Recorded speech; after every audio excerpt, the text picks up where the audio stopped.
बिस्मिल्लाहिर्रहमानिर्रहीम।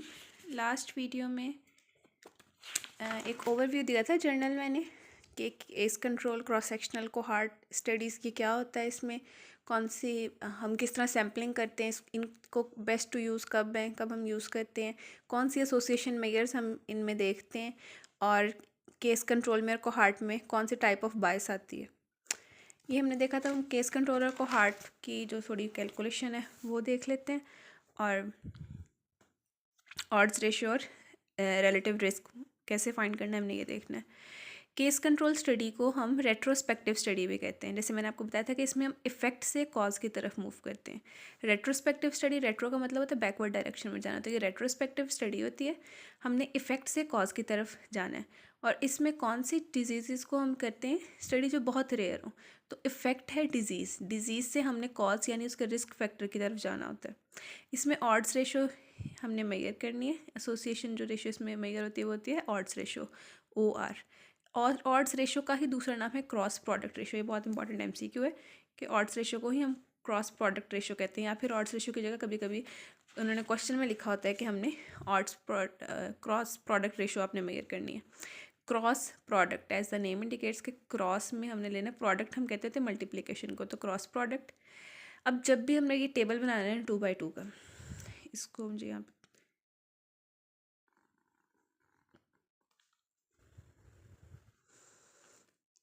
It's basically a 2x2 table. अब यहाँ पे 2x2 का जब भी हम टेबल बना रहे होते हैं ना, तो यहाँ पे हमने लिखना है एक्सपोज्ड और अनएक्सपोज्ड, मतलब कोई भी रिस्क फैक्टर है या नहीं है, तो इसको ऐसे लिखते हैं रिस्क फैक्टर प्रेजेंट या रिस्क फैक्टर एब्सेंट। और इधर हमेशा हमने लिखना है डिजीज़ प्रेजेंट और यहाँ पे होता है डिजीज़ एब्सेंट। इसका अरेंजमेंट हमेशा ऐसे ही रहना कि फर्स्ट वाला जो कॉलम है उसमें आता होता है डिजीज़ प्रेजेंट और सेकंड कॉलम में आता है डिजीज़ एब्सेंट, या फिर जो हेल्दी पीपल हैं और यहाँ पे डिजीज़ पर्सन है, या जिनमें डिजीज़ नहीं है, जो कंट्रोल ग्रुप है या जो केस है। इसको डिफरेंट टर्म्स में लिख सकते हैं, केस लिख दिया, कंट्रोल लिख दिया, disease present, disease absent, disease not disease, disease healthy, कुछ भी इस तरह लिख सकते हैं। और जब फर्स्ट रो की बात होती है कि फर्स्ट रो है ये सेकेंड रो है, तो फर्स्ट रो में होता है रिस्क फैक्टर प्रेजेंट और सेकेंड में होता है रिस्क फैक्टर एब्सेंट। अगर इन्हीं को हम लेके जाएं वो सेंसिटिविटी स्पेसिफिसिटी वाले में जब हमने टेबल करने हैं, तो उधर ऐसे ही होता है डिजीज़ प्रेजेंट, डिजीज़ एब्सेंट, लेकिन उसमें आता है टेस्ट पॉजिटिव, स्क्रीनिंग टेस्ट को जब हम कर रहे होते हैं टेस्ट नेगेटिव।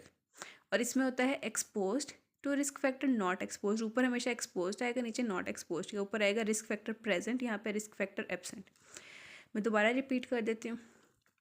फर्स्ट वाले कॉलम में हमने लिखना है हमेशा डिजीज़ पर्सन या डिजीज़ प्रेजेंट, ठीक है, और सेकंड वाले में होता है डिजीज़ एब्सेंट। और फर्स्ट रो में होता है एक्सपोज्ड टू रिस्क फैक्टर और सेकंड में होता है नॉट एक्सपोज्ड। और हमने इसको लेबल कैसे करना है, ABCD, सारे के सारे 2x टेबल में ऐसे ही रहना है, ABCD, ABCD, आप ऐसे लिख रहे हैं ABCD। अब ऑड्स रेशो क्या होती है, ऑड्स रेशो का मतलब होता है odds that a case was exposed, कि कितने चांसेस हैं कि एक जो केस है वो एक्सपोज हुआ था, ठीक है, वो केस एक्सपोज था towards the risk factor, and odds that a control was exposed. अगर हम डिजीज़ पर्सन को ये जो सा ए था हमारा डिजीज़ वाला, केस वाले इसमें एक्सपोज्ड है, नॉट एक्सपोज्ड है, और यहाँ पे नॉट डिजीज़ वाले और ये B एक्सपोज्ड है और D नॉट एक्सपोज्ड है। Odds that a case was exposed, कितनी ये है क्या कहते हैं उसको, मुमकिन बात है कि ऑड्स जो से वो जो केस था वो एक्सपोज था, जिसको हम फाइंड करते हैं A/C से, और odds that a control was exposed B/C। Expose को ऊपर रख लिया और डिवाइड कर दिया हमने अनएक्सपोज से, A को ऊपर रख दिया /C। इस चीज़ को वैसे याद करने की ज़रूरत नहीं है, आपकी स्वभावदीद अगर याद कर लें तो ये A/C या B/D इसका फार्मूला ऐसे डिराइव होता है कि बस मैं वो बताई थी, AD/BC इसका फार्मूला, आपने ये याद रखना है बेसिकली। अच्छा, हम लोग ना जब वो बुक में लिखे होते थे ना इंग्लिश के चैप्टर्स वगैरह, तो उसमें डेट्स इस फॉर्म में लिखी होती थी। जब हम वो BC होता है बिफोर क्राइस्ट और AD का पता नहीं क्या मतलब होता है, लेकिन डेट को इस फॉर्मेट में लिखते होते हैं -AD और ये BC, जैसे 371 AD या 220 BC।